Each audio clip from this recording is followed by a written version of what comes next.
Okey, murid-murid sila dengar. Hari ini aku nak ajar kamu teknik melukis dengan menggunakan nombor. Cikgu beri pada kamu 1, 2, 3, 4, 5, 6, 7, 8, 9. Ada 9 nombor.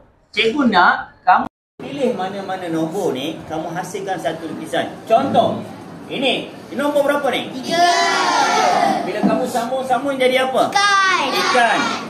Senang tak senang? Senang. Pernah buat dah? Pernah.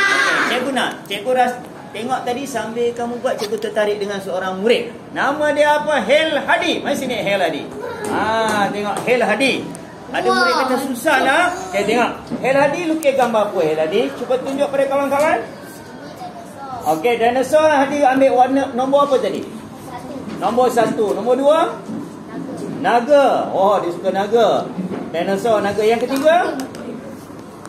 Ini gambar apa pula bawah dia? Yang biru ni. Ikan paus. Ada 3 gambar. Daripada 3 nombor, dia telah lukis. Ini tak siap lagi. Lukisan dia kamu tak boleh buat cepat-cepat.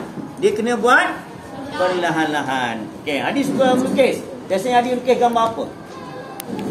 Jangan malu-malu, sebut apa dia? Kawan nak belajar nanti? Gambar awet? Hoi, tak boleh lah. Okey, terus kamu lukis. Gambar apa? Gambar naga. Nanti kita akan lukis gambar hari raya. Boleh? Okey, terima kasih Hadi. Anas lukis apa pula Anas?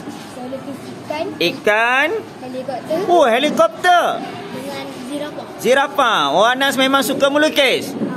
Nanti boleh ajar kawan-kawan. Boleh? Okey.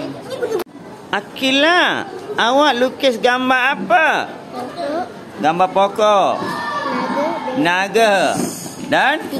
Tikus. Asya, awak lukis gambar apa Asya? Saya lagi rama-rama. Rama-rama? Kursi lipat. Lampu. Orang itik dengan ikan. Oh, ya ke? Nanti boleh makan ikan buka puasa nanti. Boleh? Suruh mak masak apa? Ikan. Masak ikan? Masak? Ikan goreng. Ikan goreng.